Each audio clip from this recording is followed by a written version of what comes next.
In a groundbreaking criminal case, Britain's largest ever drug smuggling ring has been dismantled, with 11 members of the gang sentenced collectively to more than 200 years in prison. This organised crime group, led by 59-year-old Paul Green, infamously known as the Big Fella, smuggled drugs worth a staggering £7 billion into the UK over several years. Their operation, marked by ruthless tactics, elaborate cover-ups, and staggering criminal ingenuity, has left a lasting impact on communities across the country. Welcome back to Crime Chronicles. Stay tuned as we look at a drug smuggling ring that operated under the police's radar for a long time and made sums of money that are truly mind-boggling. Finally, the authorities thought that something didn't smell right, and it wasn't just the rotting vegetables the group was using to move the drugs. The gang's audacious strategy centered around hiding enormous quantities of cocaine, heroin, and cannabis within shipments of strong-smelling vegetables such as onions, garlic, and ginger. Using legitimate cargoes imported from the Netherlands as cover, the pungent produce masked the scent of the concealed drugs. This strategy isn't new and has been used for many years, with coffee and spices being used over decades to mask the strong odour of illicit substances. At the height of this group's operation, the gang bought so many onions that they struggled to dispose of the excess. Complaints from local residents about piles of rotting vegetables prompted investigations by council officers. To maintain their cover, the group even resorted to shipping the surplus back to Europe to make room for fresh smuggling consignments. Between 2015 and 2018, 6 major drug seizures with a total street value of £40 million were made by authorities. However, investigators from the National Crime Agency later determined that there had been at least 240 successful importations over several years, pointing to the unprecedented scale of the operation. Paul Green and his associates employed a range of sophisticated techniques to evade detection. These included using cloned companies, identity theft, and acquiring defunct businesses to create a veneer of legitimacy for their smuggling activities. The gang also relied on encrypted communication devices and frequently changed their names by deed poll to stay ahead of the law. But despite their elaborate methods, internal missteps occasionally led to their undoing. In one instance in 2016, the gang attempted to hide 17 pounds of cocaine worth nearly £1 million in boxes of ginger bound for the UK. However, their plan unravelled when a suspicious driver contacted the police. A month later, they tried to smuggle 125 pounds of amphetamines worth approximately £1.1 million. This time, Dutch authorities had members of the gang under surveillance. Russell Leonard, a foot soldier who spoke fluent Dutch, and an accomplice, who cannot be named for legal reasons, went out drinking all night and left it unguarded in a van. When they finally returned and attempted to drive off, Dutch police intercepted them, leading to significant arrests and seizures. In a recorded conversation at the time, Green warned, "If the van's gone or been grabbed by the police, then there'll be fucking murders."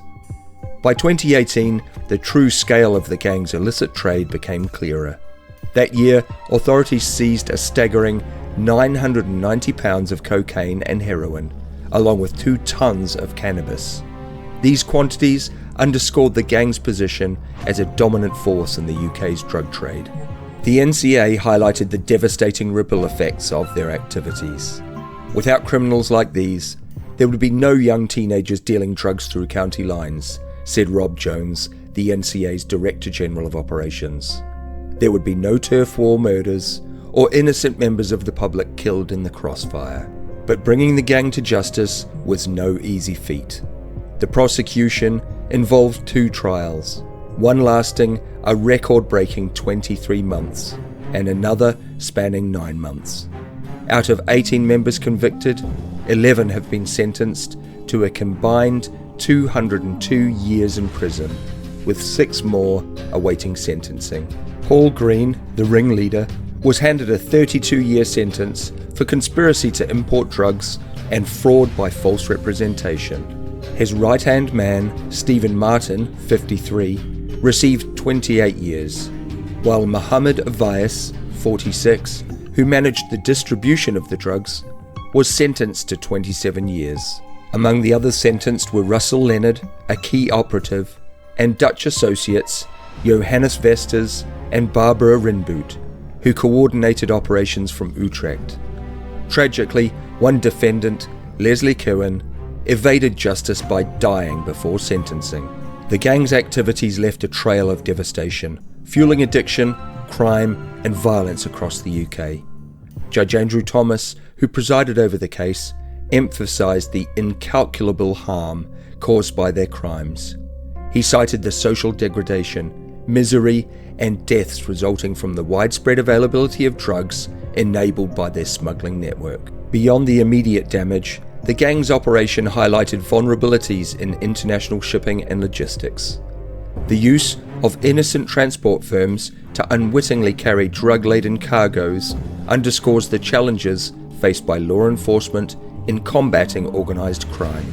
The downfall of Britain's biggest drug ring is a testament to the tireless efforts of the NCA and international law enforcement agencies. Through meticulous surveillance, undercover operations, and cross-border collaboration, authorities unravelled an operation that had eluded them for years. However, the case also serves as a sobering reminder of the persistence and ingenuity of organised crime, and how groups can seemingly operate undetected under the noses of law enforcement for many years.